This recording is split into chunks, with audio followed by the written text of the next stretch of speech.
빌립보서 1장 19절입니다.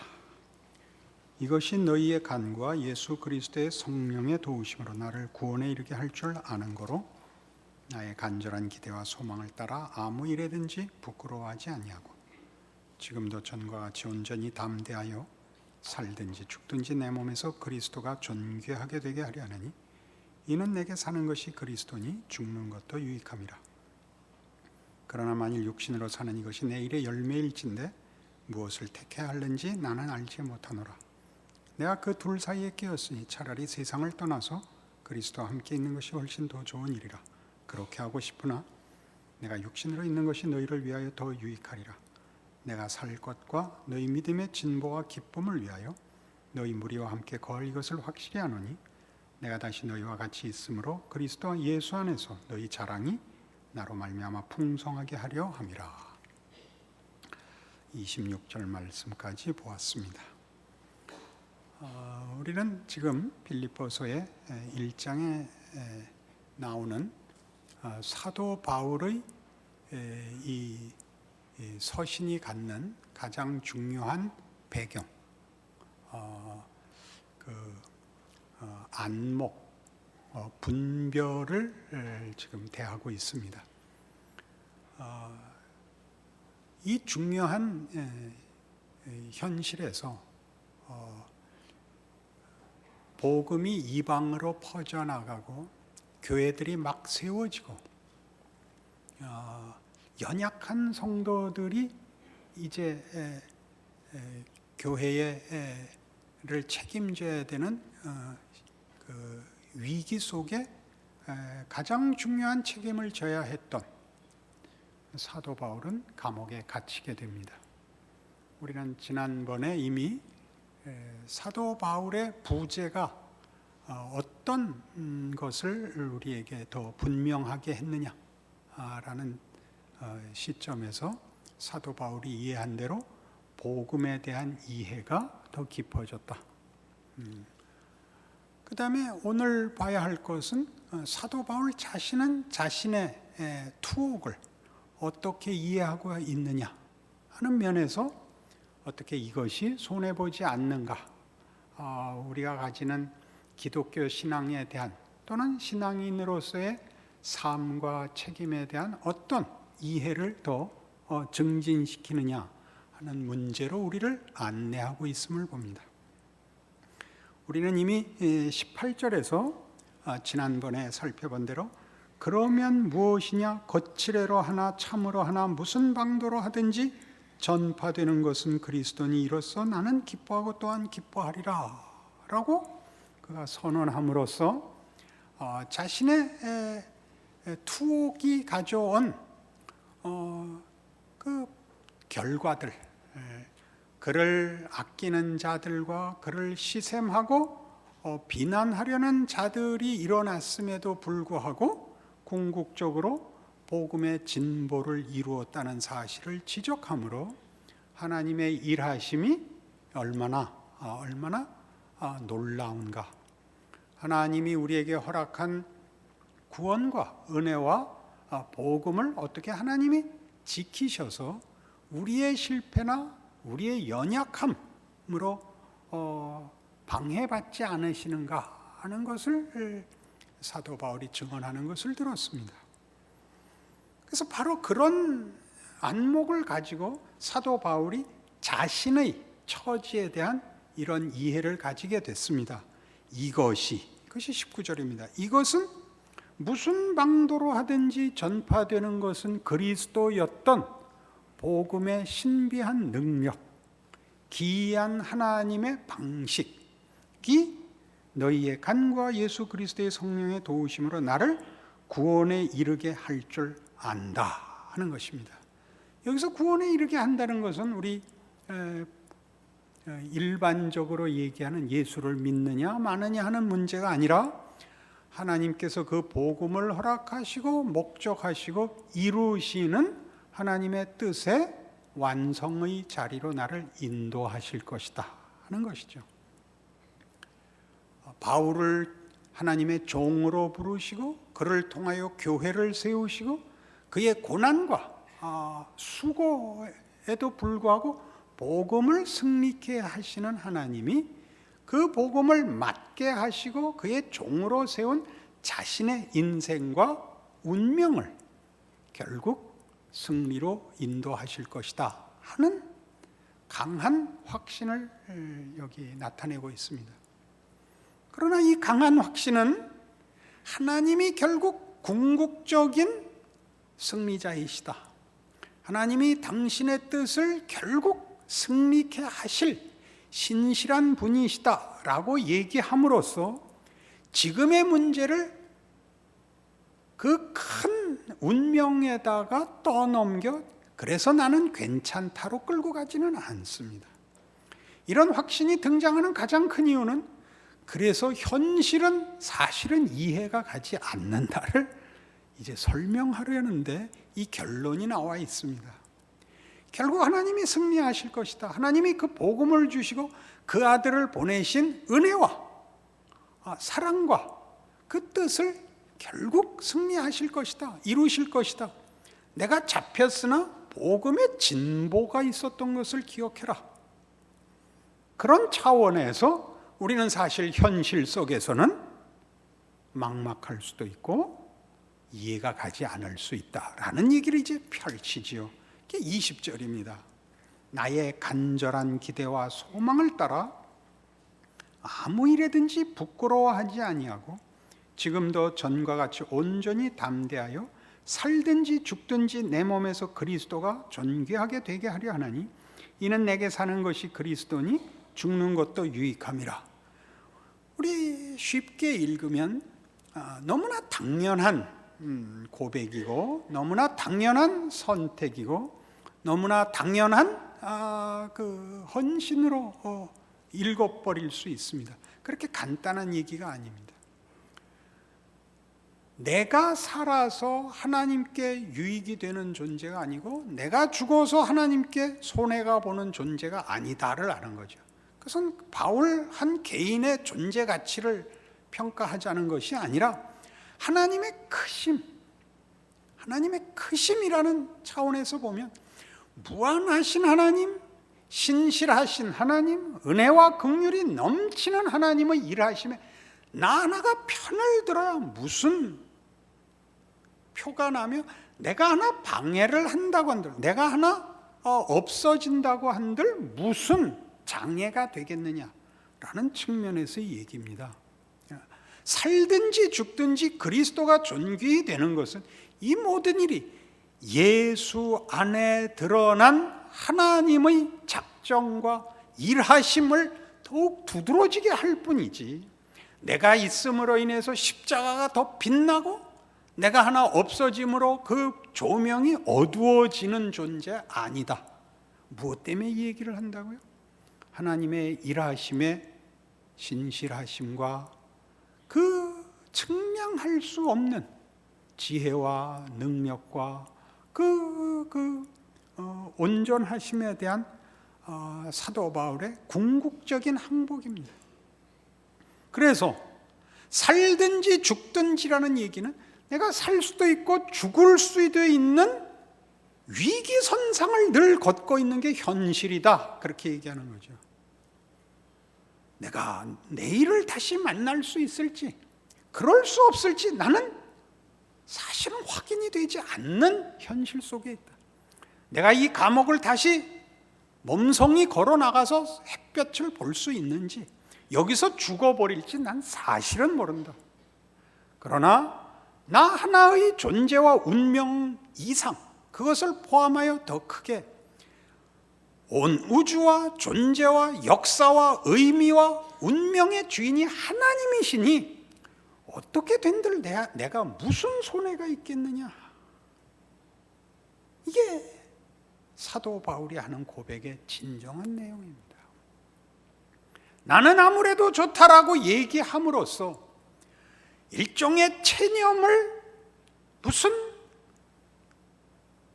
신앙이라는 이름으로 거칠해하여 치장하여 마지막으로 꺼내놓는 어떤 눈치를 보려는 제안이 아닙니다. 하나님, 제가 목숨까지 걸었습니다. 여기까지 고백했습니다. 죽을 각오를 했습니다. 하나님, 이래도 가만히 계실 겁니까? 이런 표현이 아닙니다. 기왕 죽게 된 것 까짓거 멋있게나 죽자. 나는 죽어도 좋다. 뭘 벌벌 떨고 사느냐? 이렇게 쉽게 평범한 사람들의 등을 떠미는 것도 아닙니다. 기왕 죽게 된 거 멋있자라고 장멸한 것도 아닙니다. 그가 가지는 이 고백의 귀한 것은 이로 말할 수가 없습니다. 현실의 불분명함, 현실의 우여곡절, 그 감당할 수 없는 무게를 궁극적인 차원에서의 승리를 갖고 있으나 슬플 때 울어야 하고 기쁠 때 웃을 수밖에 없는 운명을 좌우하는 권세를 갖고 있지 않은 피조물로서 하나님을 의지하고 그 유일한 권세자를 의지하여 순종하여 살게 된 현실의 어려움을 그가 자기의 육체로 겪고 있다는 뜻입니다. 그러나 나 이것 포기하지 않겠다. 신앙을 지킴으로 이것을 극복한다가 아니라 신앙을 지킴으로 이 현실의 고난을 내 몸으로 다 받아내겠다. 나 울겠다. 나 비명 지르겠다. 그런 고백이지요. 그걸 빌립보 교회 교인들과 함께 나누자고 합니다. 그게 26절입니다. 내가 다시 너희와 같이 있으므로 그리스도 예수 안에서 너희 자랑이 나로 말미암아 풍성하게 하려 함이라.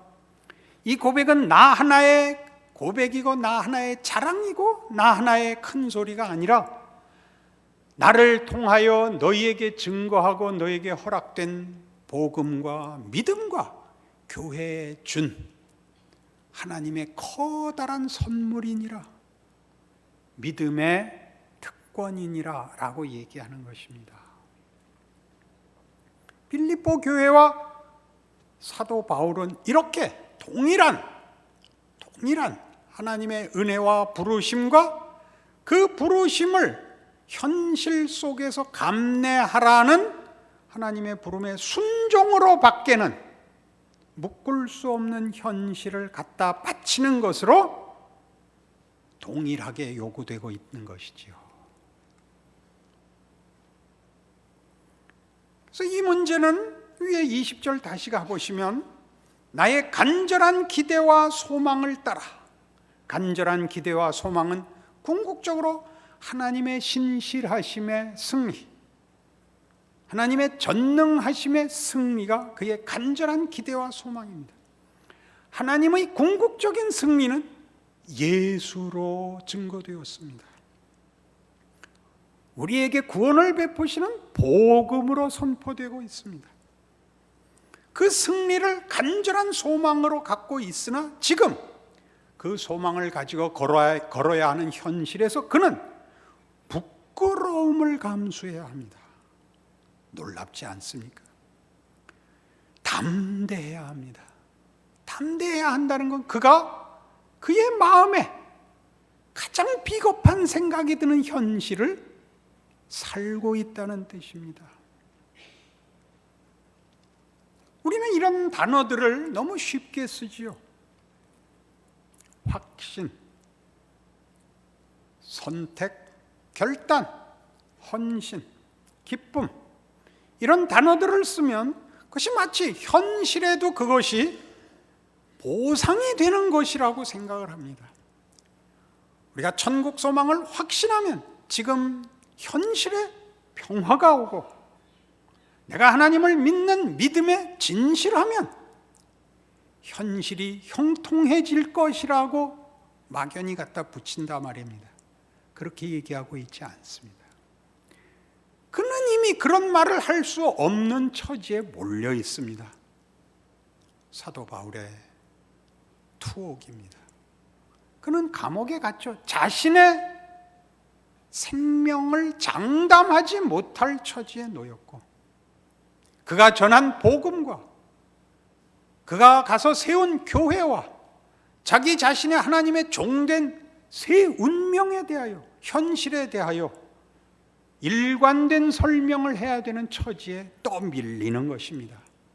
그러자 형통했더라면 평생 생각해보지 않았을 복음이 진정 무엇이냐 하는 그 힘과 그 궁극적 승리의 이유들을 생각할 수밖에 없게 되었죠. 현실적인 어려움들이 왜 생기는가? 무슨 의미가 있는가라고 생각할 수밖에 없게 되었습니다. 그러자 복음은, 하나님의 일하심은 우리가 바라고 상상하는 것보다 너무나 커서 지금 하루를 편안하게 넘어가는 일회용 보상과는 너무나 차이가 나는 것이라는 걸 발견하게 된 것입니다. 우리의 고난과 부끄러움과 오해와 무력과 실패와 절망으로도 꺾을 수 없는 큰 것, 그것을 다 담아내는 크기, 내 절망과 비명이 보상받는, 그 보상이 절망과 비명과 대등한 수준에 있지 않고 절망과 비명의 자리에 내려가도 그 깊이보다 더 깊은 것, 우리의 기대와 소원이 아무리 커도 그것보다 더 높은 것, 우리의 책임과 간절함이 아무리 넓어도 그것보다 더 넓은 것으로 우리의 승리와 실패, 우리의 기대와 망상, 우리의 헌신과 배신으로도 넘어갈 수 없는, 그 끝을 알 수 없는 크기의 복음을, 하나님의 일하심을 발견하게 됐다, 그렇게 얘기하는 것입니다. 그래서 22절에 보시면, 그러나 만일 육신으로 사는 이것이 내일의 열매일진데 무엇을 택해야 하는지 나는 알지 못하노라. 내가 그 둘 사이에 끼었으니 차라리 세상을 떠나서 그리스도와 함께 있는 것이 훨씬 더 좋은 일이라. 그렇게 하고 싶다 그럽니다.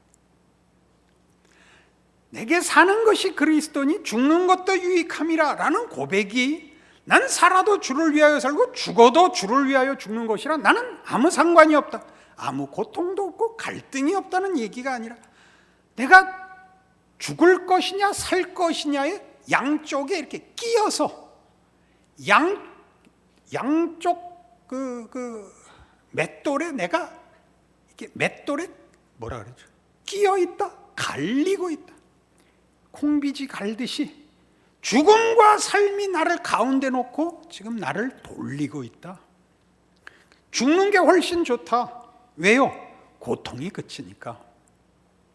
그러나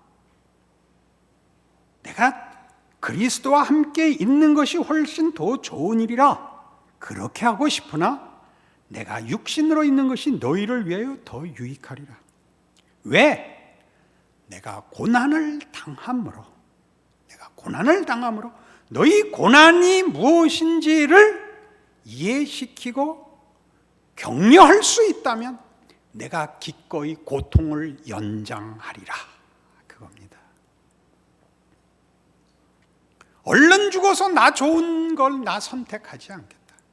너희를 위하여 내 고통에 찬 인생을 계속함으로 너희가 나를 보고 고난이 의미가 있겠지라고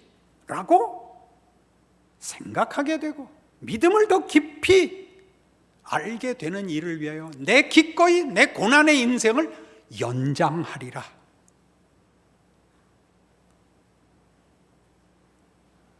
반갑지 않은 얼굴들을 하고 계십니다.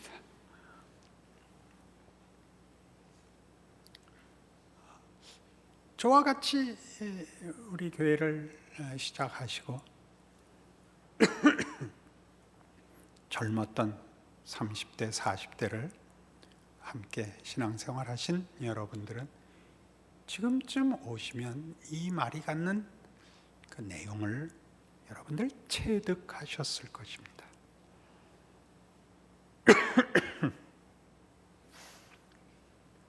한 사람이 자신의 생명을 갖다 바치는 것보다 더 크게 크게 자신을 헌신할 다른 방법은 없습니다. 살아생전에는 눈물을 흘리는 것 이상 자기 자신을 갖다 헌신할 수 있는 더 큰 그 내용이 없습니다. 기쁨의 눈물, 슬픔의 눈물, 회한의 눈물, 그리고 내 인생을 이것으로 끝마친다 할지라도 나 후회하지 않겠다 하는 것보다 더 큰 우리의 증명, 우리의 믿음을 표현할 더 큰 것이 없습니다. 그러나 그 표현들은 늘 우리에게 우리 하나가 전부인 것 같이 우리의 헌신을 흔들므로써 우리가 믿고 있는 신앙의 내용을 증명하기 위해 나 하나가 그 무게에 결정적인 영향을 행사하는 존재로 이해되곤 하죠. 내가 기쁘면 복음이 기쁜 것이 되고, 내가 절망하면 신앙이 어려운 것이 되는 그런 지경을 우리는 많은 세월 동안 지나왔습니다. 그리고 기뻤기도 하고 슬프기도 했고 좌절하기도 했던 30년을 지나서 우리가 이제 배우는 것은 우리 하나가 갖는 무게보다 우리에게 준 믿음이 더 크다 하는 사실입니다. 사도 바울의 고백이죠. 기뻤던 때도 있고 슬펐던 때도 있고 이게 뭔가 했던 때도 있었습니다. 그런 영향권에서 우리가 벗어난 기분이 들지 않습니까? 나 한 사람의 느낌과 나 한 사람의 공감보다 하나님의 여일하심이 점점 더 부각되어 내가 쓸모 있어서 하나님 앞에 도움이 됐으면 좋겠다라는 생각으로부터 나 하나의 존재를 인정하고 내 자리 지켜 하나님의 사람으로 모든 고통을 감내하고 숨어 기도하리라. 여기 믿는 사람이 하나 있다는 걸 누가 알든 모르든 여러분 앉으신 의자같이 내 자리 지키리라, 이렇게 옮겨오지 않던가요? 우리는 이런 것을 별로 평가해 주지 않는 인생을 살고 있기 때문에 세상은 높임을 받고 증명할, 보이는 것이 있어야 되는 그런 요구를 하는 그런 세상이기 때문에 우리가 잠잠히 자기의 자리를 지켜 기쁨과 슬픔, 고통과 평안을 다 끌어안아 자기를 지키는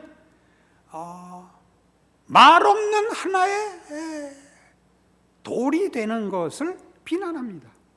업수히 여깁니다. 부끄러운 자같이 되며 나이 들면서 점점 경험하는 것 같이 어디 가면 눈치가 보이고 이제 곧 폐기될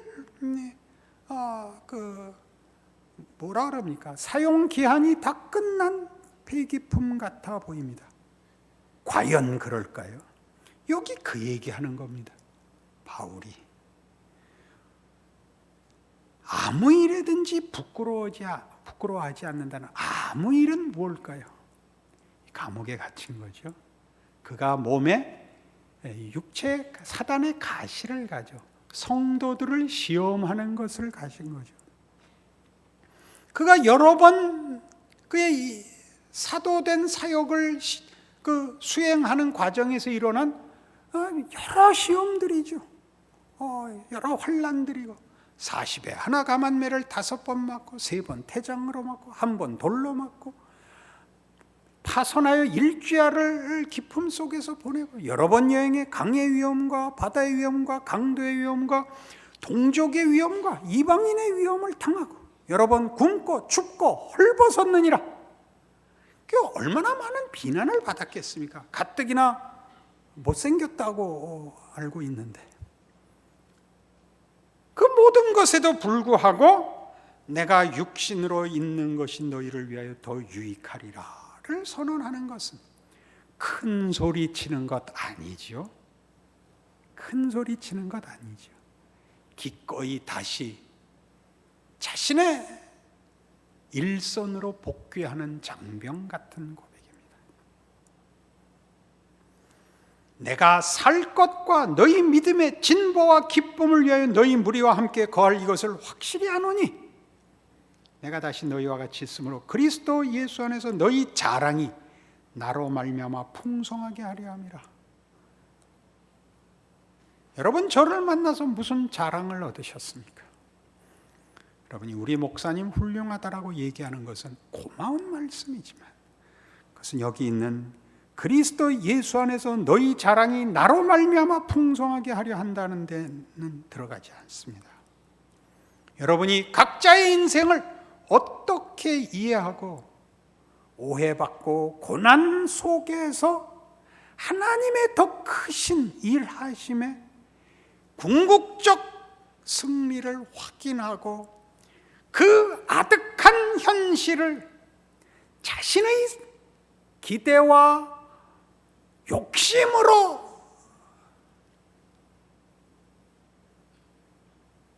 던지지 않고 하나님의 뜻에 순종하여 눈물과 한숨을 삼키는가에 여러분의 자랑이 있다는 얘기죠.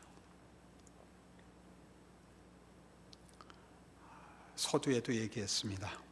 기왕 죽을 거 멋있게 죽자는 얘기 아닙니다.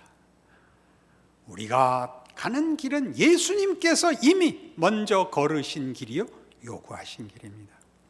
아무든지 나를 따르려거든 자기 십자가를 지고 자기를 부인하고 나를 따를 것이니라입니다. 그게 신앙의 신비지요.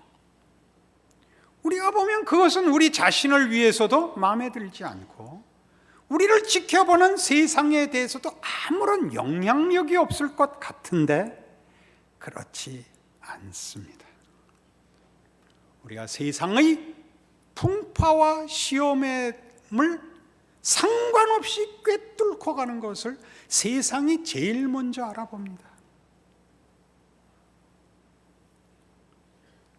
우리가 아무런 보상도 아무의 동정도 요구치 않고 오직 예수 안에서 우리 길을 꿋꿋이 걸어나가는 것에 대하여 세상이 놀랍니다. 자신의 영향 아래 있지 않다는 것을 알지요. 세상 사람들이 우리가 누구인지를 그때 분명히 합니다. 저 사람들은 어떻게 저렇게 살 수 있는가? 어떻게 저 길을 가는가? 그 힘이 어디서 나오는가? 묻게 되지요. 그리고 우리가 누구 안에 있는가를 알게 되지요. 사도 바울이 이해한 자신의 인생의 고난에 대한 이해입니다.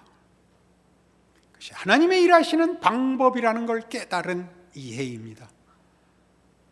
손해보지 않는다는 믿음입니다. 하나님의 궁극적인 승리가 약속된 현실을 걷고 있다. 그 신비를, 그 측량할 수 없는 하나님의 지혜를 나는 믿음으로 따라가리라 라고 얘기하는 것이죠. 그 얼굴이 평안했고 넉넉했을 것이라고 생각하지 않습니다. 제 표정하고 비슷했을 것입니다.